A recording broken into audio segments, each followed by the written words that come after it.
السلام علیکم ناظرین۔ اس قسط کے آغاز میں بامسی اور ترگت مہمان خانے کے ایک کمرے میں سونے لگتے ہیں، لیکن بامسی سو نہیں پاتا اور بہت بے چینی محسوس کرتا ہے۔ پھر وہ اپنا گدا اٹھا کر نیچے بچھاتا ہے اور کہتا ہے، یہ گدا میرا دشمن بن گیا ہے۔ ترگت مسکراتے ہوئے کہتا ہے، انسان کا دشمن گدا نہیں بلکہ تنہائی ہے بھائی۔ مجھے لگتا ہے کہ تم بھی تنہائی سے تنگ آ چکے ہو، اب سے تمہیں اس گدے پر نیند نہیں آئے گی۔ دوسری طرف اورال کہتا ہے، ارطغرل ہم سے آگے نکل گیا ہے، ہمیں اسے اس وقت روکنا چاہیے تھا جب وہ کمزور تھا۔ اب اسلحان سے شادی کرنا اور جاندار صاحب کے سائے میں رہنا اسے عذاب لگ رہا ہے۔ اس نے ہمیں سیدھا جواب دینے کی بجائے گول مول جواب دے دیا ہے۔ جاندار کہتا ہے، میں نے اس کی طرف دوستی کا ہاتھ بڑھایا ہے، اگر اس نے انکار کیا تو جو بھی ضروری ہوا وہ کیا جائے گا۔ اسلحان کہتی ہے، بابا آپ نے ایک شادی شدہ آدمی کو میرے ساتھ شادی کی پیشکش کر کے ایک بہت بڑی قربانی دی ہے۔ میں آپ کی خاطر یہ رشتہ ساری زندگی کے لیے برداشت کرنے کے لیے تیار ہوں، لیکن اگر ارطغرل صاحب نے اپنا رویہ ایسا ہی رکھا تو یہ شادی اچھائی نہیں بلکہ برائی لے کر آئے گی۔ اورال کہتا ہے، یہ سب کچھ آپ کی وجہ سے ہوا ہے بابا۔ الیار غصے سے کہتا ہے، بھائی یہ سب ہم نے آپ کی گندگی کو صاف کرنے کے لیے قبول کیا ہے۔ اورال بھی غصے میں آ جاتا ہے اور کہتا ہے، واہ الیار واہ، تم کتنے اندھے ہو چکے ہو۔ ارطغرل ہمارے رزق کے پیچھے ہے۔ انلی بازار فتح کرنے کے بعد وہ اپنے آپ کو ناقابل تسخیر سمجھنے لگا ہے۔ تمہیں کیا لگتا ہے کہ وہ صرف جاندار صاحب کی بیٹی لے کر مطمئن ہو جائے گا؟ یہ سن کر جاندار سخت غصے میں کہتا ہے، اپنے آپ کو کنٹرول کرو اورال۔ اسلحان روتی ہوئی باہر نکل جاتی ہے۔ الیار کہتا ہے، بھائی آپ کو کوئی خیال نہیں کہ آپ کے الفاظ کسی کو کتنا دکھ دے سکتے ہیں؟ آپ نے اسلحان کا دل توڑ دیا ہے۔ یہ کہہ کر الیار بھی باہر نکل جاتا ہے۔ اس کے جانے کے بعد اورال کہتا ہے، آپ نے دیکھ لیا بابا، ارطغرل نے بھائی کو بھائی کا دشمن بنا دیا ہے۔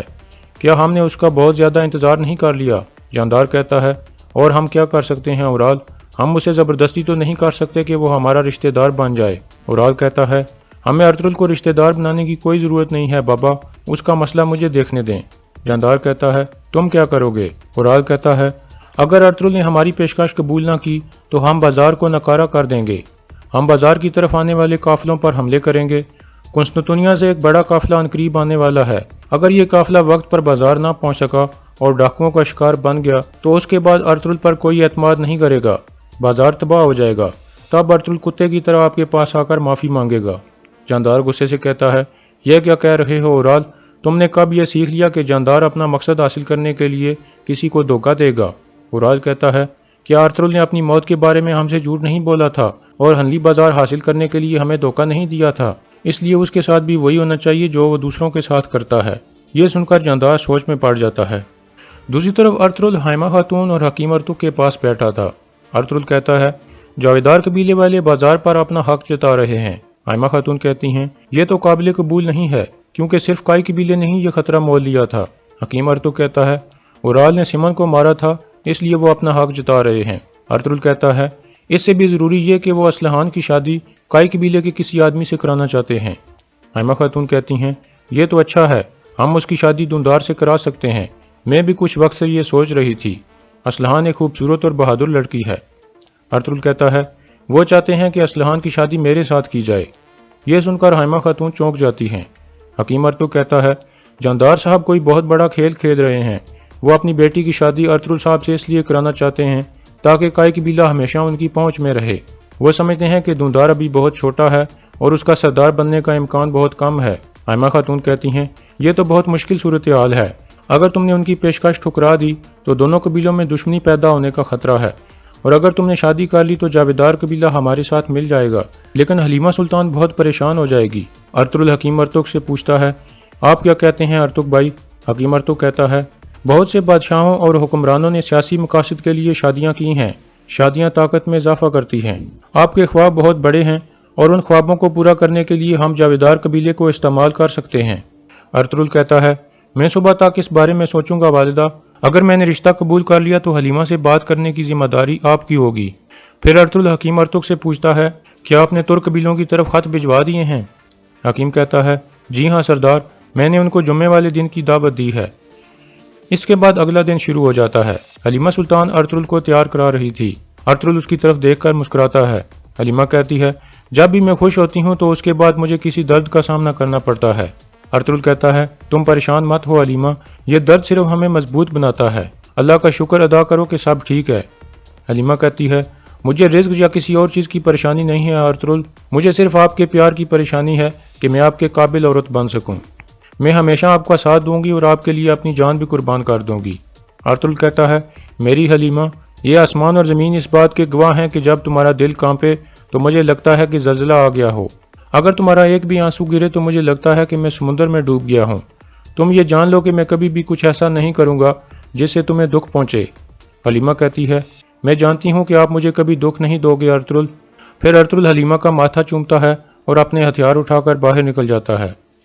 باہر اسلحان اپنا گھوڑا تیار کر رہی تھی اور جانے کے لیے تیار تھی۔ اتنے میں ارطغرل اسے دیکھ کر اس کے پاس آ جاتا ہے اور کہتا ہے، مجھے جاندار صاحب دکھائی نہیں دے رہے۔ اسلحان کہتی ہے، میرے بابا صبح سویرے چلے گئے ہیں، وہ آپ کو اور زیادہ مشکل میں نہیں ڈالنا چاہتے تھے، میں بھی بس نکلنے ہی والی تھی، آپ جانتے ہو کہ یہ جانے کا وقت ہے، قالینوں کی دکان پر کافی کام پڑا ہے۔ ارطغرل کہتا ہے، کیا آپ دوسری عورتوں کا انتظار نہیں کرو گی؟ آپ کو یاد ہے کہ پچھلی دفعہ کیا ہوا تھا؟ کیا آپ واقعی اکیلی جانا چاہتی ہو؟ اسلحان کہتی ہے، ارطغرل صاحب، مجھے بابا نے ایک لڑکے کی طرح پروان چڑھایا ہے، میں اپنی حفاظت کرنا جانتی ہوں، اب مجھے اجازت دیجیے ارطغرل صاحب۔ یہ کہہ کر اسلحان گھوڑے پر سوار ہو کر وہاں سے روانہ ہو جاتی ہے۔ دوسری طرف ترگت اپنے سپاہیوں سے مہمان خانے کی صفائی کروانے میں مصروف تھا اور انہیں کہتا ہے، ارطغرل صاحب کے آنے سے پہلے سب کچھ صاف ہونا چاہیے۔ اتنے میں بامسی بھی آ جاتا ہے اور اس کے ساتھ گپ شپ کرنے لگتا ہے۔ تھوڑی دیر بعد گنگت 2 برتن اٹھا کر لاتا ہے جس میں انگور کا رس اور شہد تھا۔ بامسی ترگت کو کہتا ہے، چلو ہم دونوں ایک مقابلہ کرتے ہیں، دیکھتے ہیں کہ ہم میں سے کون پہلے اپنا برتن خالی کرے گا، اور وہ بھی پانی پیے بغیر۔ ترگت کہتا ہے، ٹھیک ہے، جو بھی یہ مقابلہ جیتے گا وہ واپس قبیلے میں چلا جائے گا اور جو ہار جائے گا اسے اسی مہمان خانے میں رہنا پڑے گا۔ بامسی کہتا ہے، ٹھیک ہے، مجھے منظور ہے، میں اس پتھر والے محل سے آزاد ہونا چاہتا ہوں۔ پھر وہ دونوں آمنے سامنے بیٹھ جاتے ہیں، کافی سارے سپاہی بھی اکٹھے ہو جاتے ہیں۔ پہلے ان دونوں کو انگور کا رس دیا جاتا ہے جسے وہ دونوں اکٹھے پی جاتے ہیں، پھر وہ شہد کھانا شروع کرتے ہیں اور دونوں اکٹھے ہی برتن خالی کر لیتے ہیں، جس کے بعد ان دونوں کے سر چکرانے لگتے ہیں۔ بامسی پوچھتا ہے، کیا تم ٹھیک ہو ترگت؟ ترگت کہتا ہے، جنگلی ریچھ، تم نے مجھے جلا دیا ہے، میں اندر اور باہر سے جلن محسوس کر رہا ہوں۔ بامسی کہتا ہے، ہاں بھائی، ہم دونوں جل گئے ہیں۔ پھر وہ دونوں فوراً پانی والے برتن پکڑ لیتے ہیں اور پینے لگتے ہیں۔ اس طرح دونوں کے درمیان مقابلہ برابر ہو جاتا ہے۔ پھر وہ کھڑے ہو جاتے ہیں اور سب مل کر اللہ اکبر کے نعرے لگانے لگتے ہیں۔ دوسری طرف جاویدار قبیلے میں باتوحان واپس قبیلے میں پہنچتا ہے اور آل اس سے پوچھتا ہے، کیا خبر لائے ہو باتوحان؟ باتوحان کہتا ہے، وہ ہاچا تورین نہر سے سونا نکال رہا ہے ارطغرل کے لیے۔ اورال کہتا ہے، واہ ارطغرل واہ، اور میرے بابا اسے میری بہن کی شادی کرانا چاہتے ہیں، کیا بازار اور محل کافی نہیں تھا اس کے لیے؟ اب وہ ان زمینوں کے سونے پر بھی قبضہ کرنا چاہتا ہے۔ میں ایسا نہیں ہونے دوں گا ارطغرل، میں تمہارے ہاتھوں سے سب کچھ چھین لوں گا۔ باتوحان غمگین ہو کر کہتا ہے، آپ کے بابا اسلحان کی شادی ارطغرل کے ساتھ کیسے کرا سکتے ہیں؟ اورال کہتا ہے، کیا تم جانتے نہیں کہ میں زمینوں کی دولت ارطغرل کے ہاتھوں میں نہیں جانے دوں گا؟ باتوحان کہتا ہے، اگر آپ چاہیں تو ہم سونے کی کان پر حملہ کر کے سب کو مار سکتے ہیں بھائی۔ اورال کہتا ہے، ہر چیز کا ایک وقت ہوتا ہے باتوحان، آج شام کو میرے خیمے میں آنا، تم سے کچھ معاملات کے بارے میں بات کرنی ہے۔ دوسری طرف مہمان خانے کی صفائی مکمل ہو جاتی ہے اور ہر طرف کائی قبیلے کے جھنڈے لگا دیے جاتے ہیں۔ اتنے میں ارطغرل بھی وہاں پہنچ جاتا ہے۔ ترگت اسے خوش آمدید کہتا ہے۔ ارطغرل پوچھتا ہے، کیا صورتحال ہے ترگت؟ ترگت کہتا ہے، ہم نے مہمان خانے کا ہر پتھر صاف کر دیا ہے بھائی۔ بامسی کہتا ہے، ہم نے باورچی خانے سے حرام گوشت باہر پھینک دیا ہے بھائی، اب باورچی خانہ بھی صاف ہے۔ ارطغرل خوش ہو کر کہتا ہے، آپ کی کوششوں کا شکریہ بھائیو۔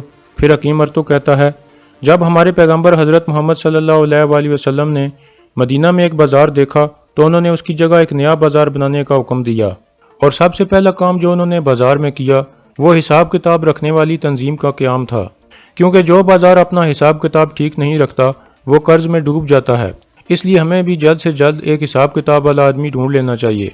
ارطغرل کہتا ہے، اردک بھائی، تو پھر آپ بازار سے کسی حساب کتاب والے آدمی کو تلاش کریں جو ایماندار اور محنتی ہو۔ حکیم کہتا ہے، جیسے آپ کا حکم سردار۔ پھر وہ باہر نکل جاتا ہے۔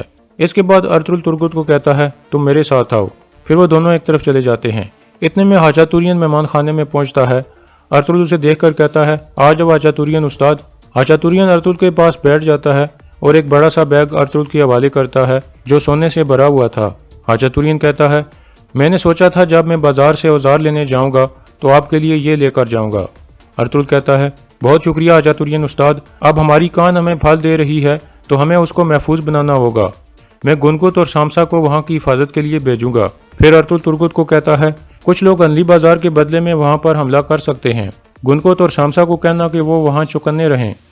ترگت کہتا ہے جیسے آپ کا حکم سردار، پھر وہ فوراً وہاں سے چلا جاتا ہے۔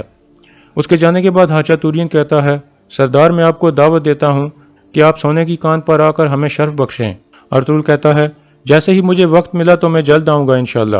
اس دوران ترگت شامسا اور گنکوت کو کہتا ہے اب سے تم دونوں سونے کی کان کی حفاظت کرو گے۔ اتنے میں حکیم ارتوک ایک آدمی کو لے کر ارطغرل کے پاس پہنچتا ہے اور کہتا ہے سردار میں آپ کو اس آدمی آلیکو سے متعارف کرانا چاہتا ہوں۔ اور یہاں اس قسط کا اختتام ہو جاتا ہے۔